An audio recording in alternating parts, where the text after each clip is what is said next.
మార్కాపురం జిల్లాలో ప్రజా సమస్యల పరిష్కారానికి ప్రత్యేకంగా ప్రజా దర్బార్ నిర్వహించారు. ఎర్రగొండపాలెం పంచాయతీ కార్యాలయంలో జరిగిన ఈ కార్యక్రమానికి టీడీపీ ఇన్ఛార్జ్ గూడూరు ఎరిక్షన్ బాబు ముఖ్య అతిథిగా హాజరయ్యారు. ప్రజలు తమ వ్యక్తిగత, గ్రామీణ సమస్యలను అర్జీల రూపంలో సమర్పించగా ఆయన స్వయంగా ప్రతి వినతిని పరిశీలించారు.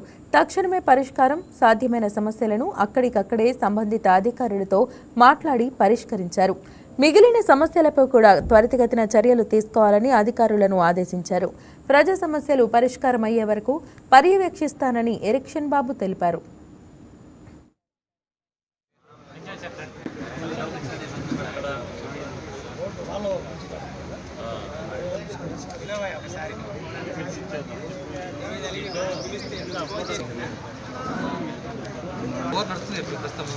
సంతకాలు పెడితే ఇబ్బంది పడుతుంది బయట చేసుకోవాలా